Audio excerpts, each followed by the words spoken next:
अगर जुलाई 2025 में नई गाड़ी लेने का सोच रहे हैं तो ज्योतिष की नज़र में हर दिन गाड़ी खरीदने के लिए एक जैसा नहीं होता। मतलब कुछ खास समय होते हैं जिन्हें ज्यादा शुभ माना जाता है। अच्छा? और जानने लायक बात यह है कि स्रोत के मुताबिक आने वाले जुलाई 2025 में ऐसे सिर्फ 7 ही दिन हैं। सिर्फ 7? हाँ। पूरे महीने में? हाँ, तो चलिए जरा इस पर और गहराई से बात करते हैं। हाँ बिल्कुल।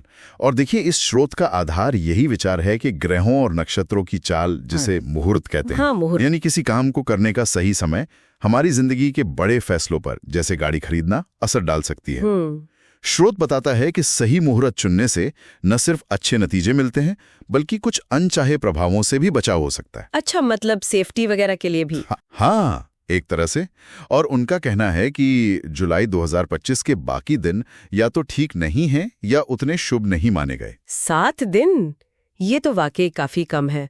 तो वो कौन से खास दिन है, जरा बताएं। हाँ, तो स्रोत के हिसाब से पहला मुहूर्त है 2 जुलाई बुधवार को। ठीक है, जुलाई की शुरुआत में ही? हाँ, सुबह 11:58 से अगले दिन यानी 3 जुलाई की सुबह 5:28 तक। ये है हस्त नक्षत्र में। हस्त नक्षत्र। और फिर तुरंत 3 जुलाई गुरुवार को ही सुबह 5:28 से दोपहर 2:06 तक। जी बिल्कुल, फिर से हस्त नक्षत्र में ही। ओके। यहाँ ये बात गौर करने वाली है कि स्रोत नक्षत्र का जिक्र कर रहा है, जैसे हस्त। हाँ। ज्योतिष में नक्षत्र मतलब चंद्रमा के रास्ते के खास हिस्से बहुत मायने रखते हैं। ऐसा माना जाता है इस स्रोत के हिसाब से कि हस्त नक्षत्र चीजों को हासिल करने और बनाने से जुड़ा है। अच्छा, तो गाड़ी खरीदने के लिए सही हुआ। हाँ, वो विचार मेल खाता है। और समय की सीमाएं भी दी हैं कि किस पहर में ऊर्जा सबसे अनुकूल है। ठीक है, इसके बाद अगला मुहूर्त कौन सा है? अगला है 4 जुलाई शुक्रवार को। ओके। शाम 4:31 से अगले दिन सुबह तक, स्वाति नक्षत्र में। स्वाति नक्षत्र? फिर तो काफी गैप है। हाँ, फिर एक लंबा इंतजार है। अगला मौका मिलता है सीधे 13 जुलाई रविवार को। रविवार? हाँ, सुबह 5:32 से अगले दिन देर रात 1:02 तक। इसमें श्रवण और धनिष्ठा नक्षत्रों का जिक्र है। श्रवण और धनिष्ठा। और स्रोत ये भी कहता है कि ये दिन खासकर घर परिवार वालों और नौकरी करने वालों के लिए अच्छा है। हाँ, ये दिलचस्प है कि स्रोत कैसे कुछ मुहूर्तों को अलग अलग लोगों के लिए ज्यादा फायदेमंद बता रहा है। ये ज्योतिषीय विश्लेषण की बारीकियों को दिखाता है, मतलब कि कैसे ग्रहों का असर अलग अलग लोगों पर थोड़ा भिन्न हो सकता है।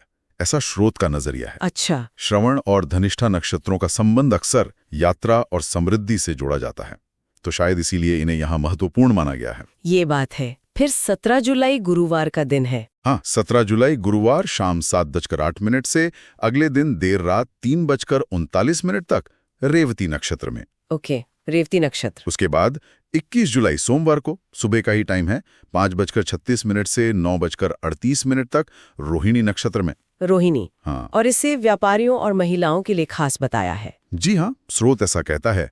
और आखिर में 30 जुलाई बुधवार, महीने का आखिर। हाँ, सुबह 5:41 से अगले दिन देर रात 2:41 तक।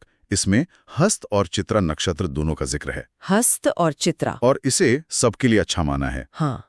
स्रोत इसे लगभग सभी के लिए बहुत अच्छा मानता है। अच्छा। तो ये तो हो गए 7 दिन। जी। इन खास तारीखों के अलावा स्रोत में कुछ और सुझाव भी दिए गए हैं। जैसे ये सलाह दी गई है कि शनिवार, अमावस्या, एकादशी के दिन, हाँ, या फिर सूरज ढलने के बाद, हाँ, बिना मुहूर्त के गाड़ी खरीदने से बचना चाहिए। क्यों?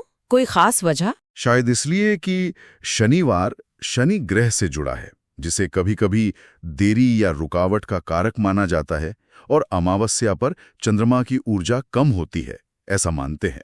अच्छा।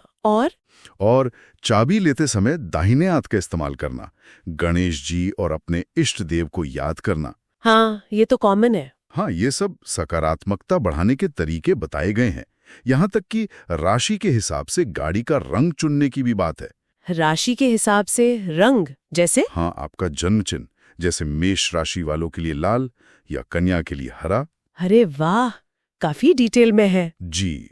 तो कुल मिलाकर ये स्रोत उन लोगों के लिए एक तरह का ज्योतिषी रोड मैप दे रहा है जो जुलाई 2025 में गाड़ी खरीदने की सोच रहे हैं। हाँ। मतलब 7 विशेष शुभ समय बताए गए हैं। बिल्कुल। इस सारी जानकारी का निचोड़ यही है कि ज्योतिषीय मान्यताओं के अनुसार खास समय पर किए गए कामों के नतीजे ज्यादा अनुकूल हो सकते हैं। ये एक तरह से जीवन की महत्वपूर्ण घटनाओं को ब्रह्मांड की लय के साथ मिलाने की एक पारंपरिक कोशिश है, जैसा कि इस स्रोत में दर्शाया गया है। सही बात है। यहाँ एक सोचने वाली बात यह भी उभरती है, मतलब ज्योतिषीय विश्वासों से हटकर भी अगर सोचें, हाँ, तो किसी बड़े काम से पहले इरादे को पक्का करना और ये जो छोटे छोटे रिवाज बताएं इस स्रोत में, जैसे देवताओं को याद करना, इनका हमारे मनोविज्ञान पर क्या असर पड़ सकता है, ये भी एक सोचने का बिंदु है।